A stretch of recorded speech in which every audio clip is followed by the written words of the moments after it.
Hello, hi, it's Jo here from the Guildford Business Hub. Thank you for joining us here for our Facebook Live today. I'm with the lovely Kerry Harrison of Kerry Photography in her little garden studio here that she uses to do some of her business portraits, but also to do sort of product photography. It's a really lovely space in her garden. So I've come here today to have a little chat with her about her business, and she's also our member of the month this month, so we're just having a little chat this lunchtime.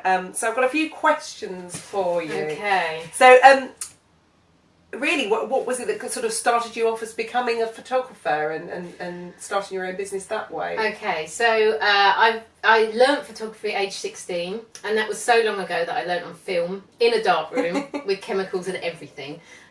So my photography journey started a very long time ago, and then I did it as part of my graphic design degree.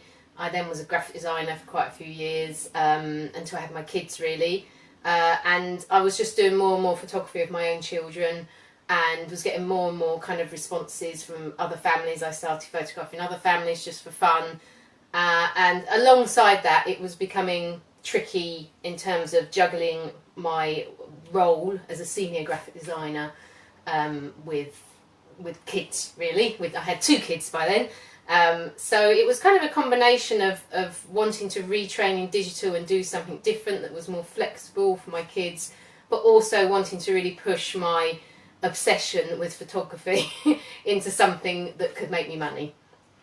Excellent. So do you think that the graphic design background, do you think that's been an advantage with the photography business, in that you have sort of an understanding more of how all these sort of elements, these design elements, work for a business? Oh gosh, I mean definitely, and I use that within my work every day. There is no doubt about it, because having got a degree in graphic design, composition with photography is extremely important.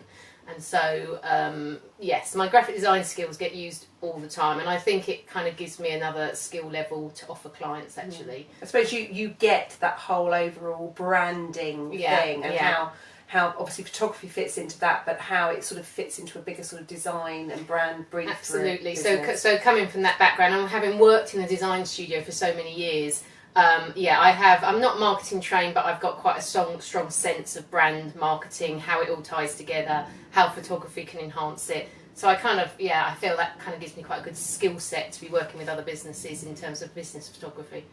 And you've touched on this really sort of in the other questions, but what made you want to start your own business? If you'd been sort of employed up until then, what was sort of the main drive that sort of made you do that? Yeah, it was twofold. Well, number one, it's fair to say I was quite miserable at work by then. It was really, really tough, doing quite long days, having to drop my kids at nursery and having to, leave and get to them. So there was that whole aspect that I was quite miserable by then in that environment. It was really tough, and I was super stressed. But it was also wanting to do something that was just more creative and more that I was in control of.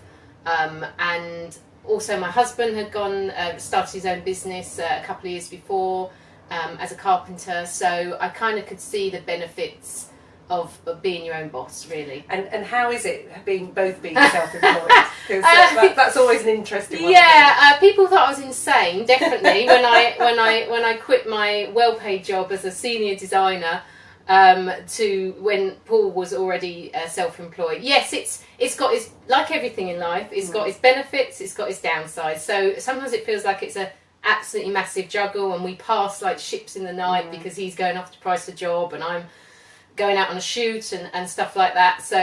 But we understand what it's like for each other, which is we give each other tons of support, and I think when you run your own business, to have a supportive either partner or family is incredibly important. Yeah, no, it is definitely.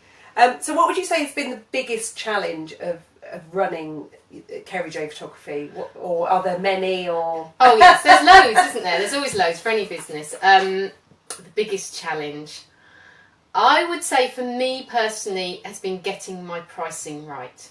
I think as a new business, it can be really, really difficult, and I wish I had had the Guildford Hub to give me that kind of knowledge going forwards, because I think when you start off your own business, unless you're a supremely confident person, you kind of, it can be really difficult to value yourself properly.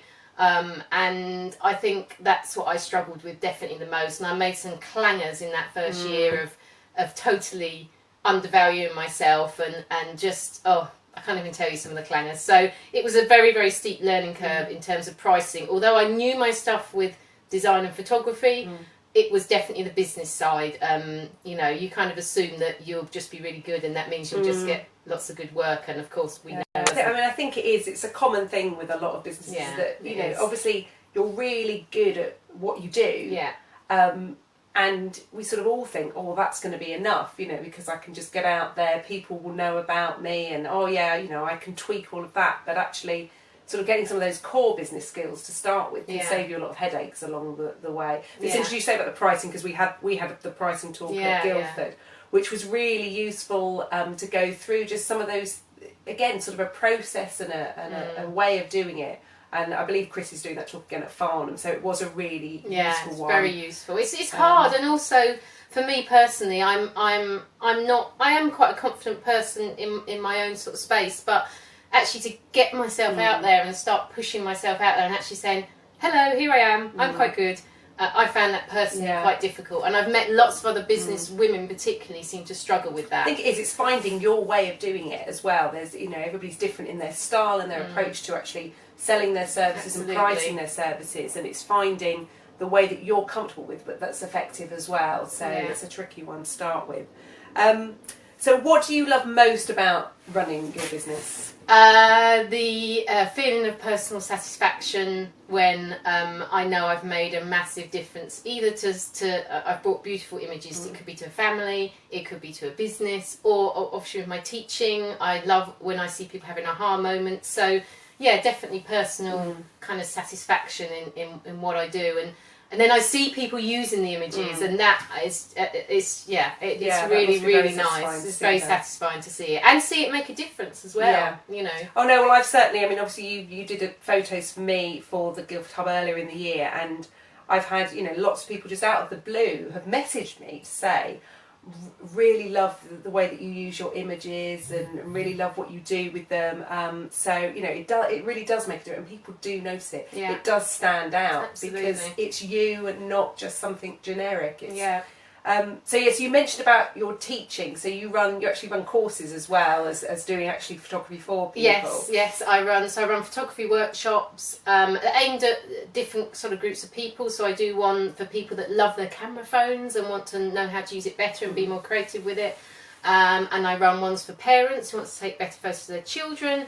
I run ones for businesses who want to be able to take better photos for social media and everyday use.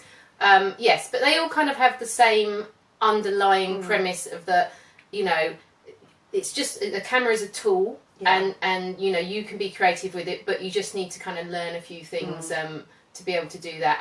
And they're very interactive, they're fun.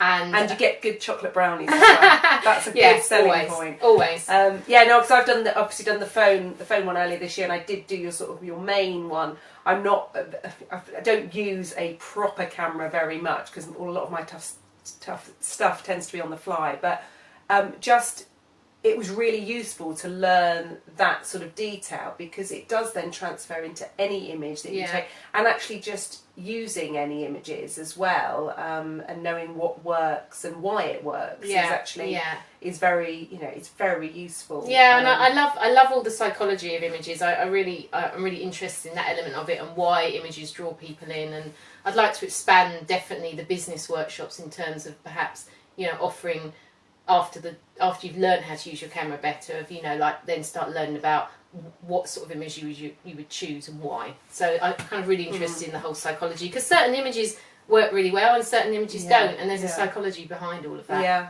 no, definitely. So 2 parts to this next bit. So what would be your biggest tip for somebody starting out in their running a business, whatever that may be?